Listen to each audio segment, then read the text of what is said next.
Hi everybody. So today, I just wanted to get on here and just share something with you that I was just like, wow, like I forgot all about this. So before I get started, if you don't know who I am, my name is Vanessa Todd, and my channel is called For Those Who Are Struggling with Life. And it is basically just Christian talk and Christian testimonies of my life and what I've been through and how God has helped me. If you haven't seen any of my videos, please check them out. Please subscribe and share them with anybody that you think will be useful with too. So, I did a video yesterday called, what did I do with the video on yesterday? Oh, brokenness to blessings. And I had said in my video that I had been dealing with demonic spirits at like age 3 years old, coming at me and attacking me for the abuse and stuff that I had been through. Like, I started dealing with that at a very young age.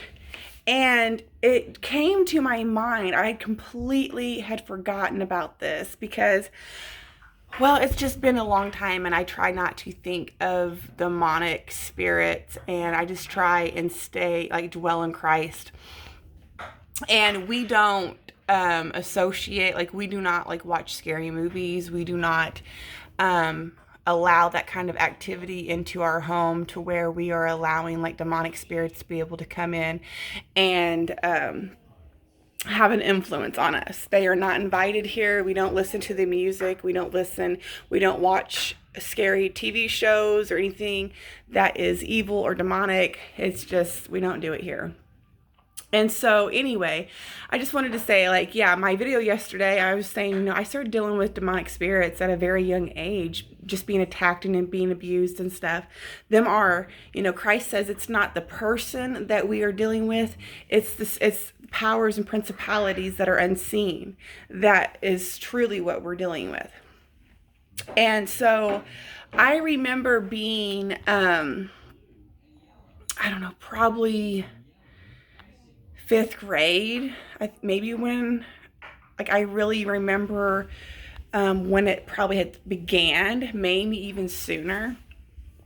I remember seeing several times in my life as a child, a man around 6 foot tall.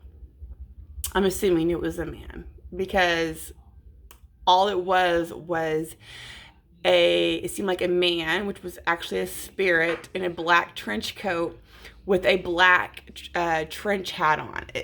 One of those hats that, come burled down like this.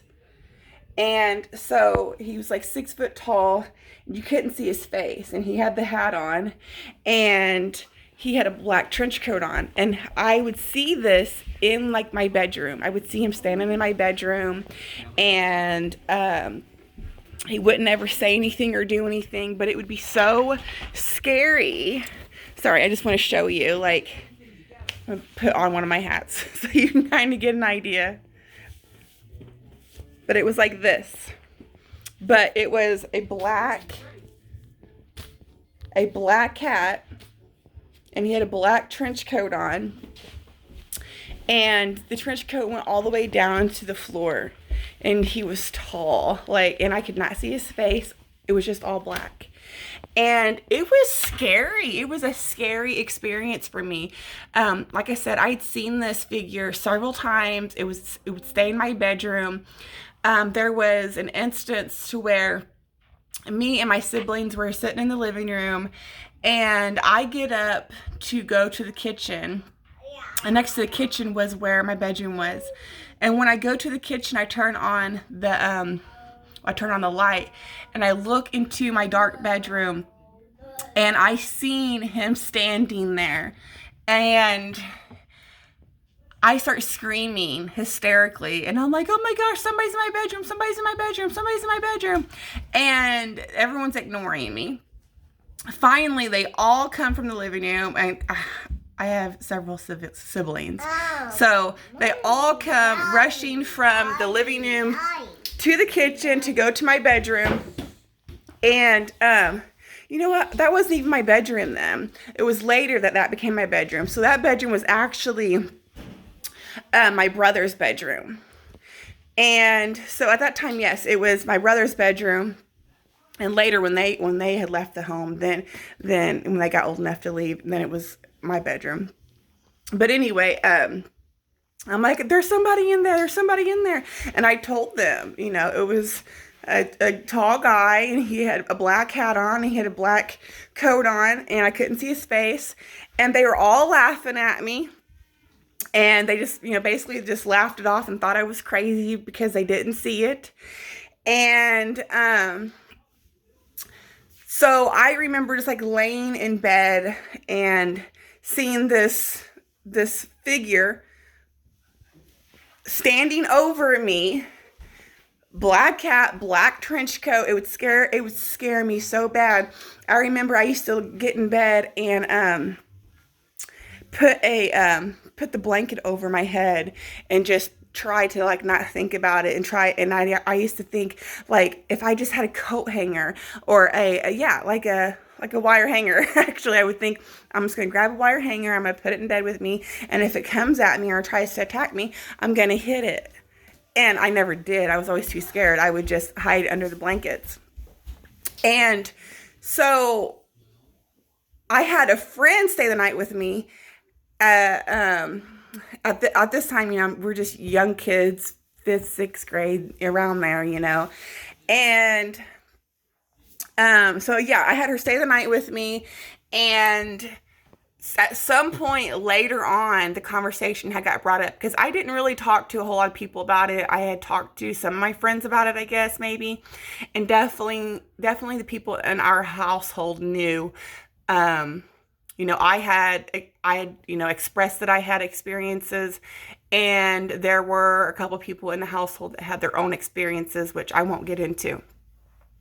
So, anyway, my friend had stayed the night, and somehow it got brought up later that, and I think I had brought it up to her, telling her that I have seen a man in my room with the black trench coat, and it's scary. And she said, yes, I've seen him too.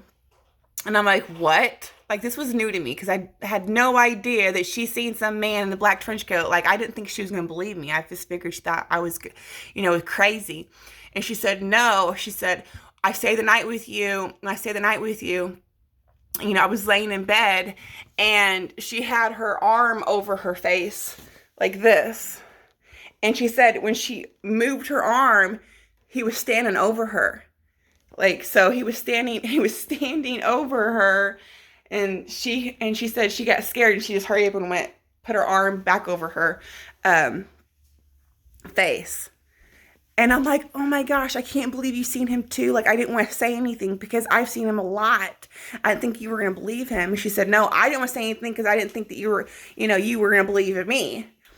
And so it's like, thinking about it, I know there's a lot of preachers that say that you're not it. There's a reason why you're being attacked. There's a reason. These demonic spirits know more than what you know. And I'm thinking about it now, and like I said, in my other video, like, I started being attacked at a very young age, and obviously look at me now. I'm saved. Through everything, I am saved, and I'm telling people about Christ, and it's so awesome. And I'm just here telling you, like, yes, demonic spirits are real. They are so real. I've seen it with my own eyes. I've experienced it in my life. I have felt it. I have been able to discern it. And so there's a lot of demonic activity going on in this world today, and more is coming. And I just want you to be aware, like, this stuff is not fake. This stuff is real, and you don't want to invite it into your life. Like, you just want to embrace Christ with all you can and embrace prayer. And through that, you will get through your issues. You Your weakness will be strong because you will have Christ, and you just need to seek him and believe. Like I've said before, we are in a war, and if you don't understand what I'm saying, it's because you've been blinded. We've all been blinded. We've been blinded from the beginning, and Christ says it isn't until you seek him with your whole heart that your eyes will be open and the truth shall set you free. So I just wanted to share that with you today. I hope it brings some kind of understanding to somebody. Like, I really didn't know what I was going to talk about today, and I thought that just came to my mind like out of nowhere. And I actually had I had wrote a story down about this. There was an assignment we had in school, and I had wrote it down, and it wasn't, we were supposed to make up like a pretend story or whatever. And I'm like, I'm not going to write a pretend story. I'm going to write down what was, really had happened. And so I went looking for it so I could read it to you, but I don't know where it's at right now. So I just wanted to jump on here and share that with you, that demonic spirits are real. Do not give them authority in your home. And you know what? If you are having any kind of activity in your home and you just want extra protection on you besides prayer, you need to anoint yourself, anoint your kids before they leave their home.